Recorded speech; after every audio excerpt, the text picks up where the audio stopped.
Good morning viewers, কেমন আছেন সবাই? আশা করি ভালো আছেন। আমি ডক্টর আশিস মজুমদার।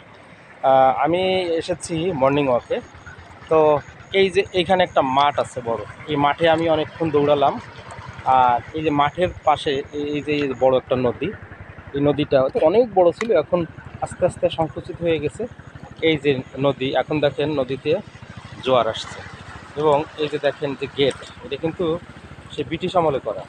এই গেটের একটা গেট খুলে দেওয়া হয়েছে, ওই দিক থেকে পানি ঢুকছে, জোয়ারের পানি। এটা কিন্তু সরাসরি সুন্দরবন থেকে এই পানিটা আসছে, লবণ পানি, ঠিক আছে। আর এই যে যে কচুরিপানাগুলো দেখছেন, এখন লবণ কম, যখন বেশি লবণ হয়ে যাবে কচুরিপানাগুলো মারা যাবে।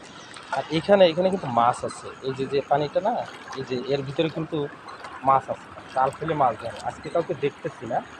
তো যাই হোক, কিন্তু সকালবেলা যদি আপনি ঘুম থেকে উঠেন, এই প্রাকৃতিক মনোরম দৃশ্য আপনি দেখতে পাবেন। এখন কিন্তু সূর্য ওঠেনি, ওই দিক থেকে সূর্য উঠবে, পূর্ব আকাশ ওই দিকে, ঠিক আছে। এদিকে হচ্ছে পূর্ব আকাশ, ওই যে একটু হালকা মেঘের ভেলা দেখা যাচ্ছে, ওই দিক থেকে সূর্য উঠবে। তো ঠিক আছে, আমি মেসেজ দিতে চাই, যারা সকালে ঘুমান বেশি, তারা বেশিক্ষণ না ঘুমিয়ে এই সকালবেলায় আমার মতো মর্নিং ওয়াকে বের হবেন। আপনার বডির যে মূল অর্গান হার্ট, এটাকে সুস্থ রাখতে হলে আপনাকে কায়িক পরিশ্রম করতেই হবে। যারা চাকরি বাকরি করেন তারা সাধারণত কায়িক পরিশ্রমের সুযোগ পান না, কিন্তু আপনাকে সকাল বিকেলে 1 ঘন্টা হলেও টাইম বের করতে হবে যদি সুস্থ থাকতে চান, ডাক্তারের দ্বারস্থ যদি না হতে চান। তো এই কায়িক পরিশ্রম করলে কি হয়, আপনার বডির ওয়েট কন্ট্রোলে থাকে, তারপর কনস্টিপেশন দূর হয়, ব্লাড সার্কুলেশন ভালো থাকে, কোলেস্ট্রল দূর হয়, বিশেষ করে মেন্টাল স্ট্রেসকে কমিয়ে দেয়।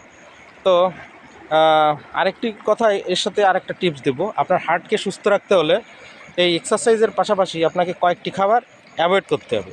বিশেষ করে আপনি যদি অ্যাবভ 40, অর্থাৎ 40 বছরের ঊর্ধ্বে যদি আপনার বয়স হয়, তাহলে চিংড়ি মাছের মাথা, খাসির মাথা, মাছের মাথা, এইগুলি অ্যাভয়েড করতে হবে। এর পাশাপাশি আপনাকে হোয়াইট পয়জন বলতে কী বোঝায়, চিনি, হ্যাঁ, এবং তেলে ভাজা পোড়া বা ডুবো তেলে ভাজা কোনো জিনিস আপনার খাওয়া যাবে না। এগুলো অ্যাভয়েড করবেন, তাহলে সুস্থ থাকবেন। তো ঠিক আছে, আজকে এখানেই রাখছি। আবার দেখা হবে আগামীকাল বা অন্য কোনো এক সকালে। সবাই ভালো থাকবেন। সুপ্রভাত।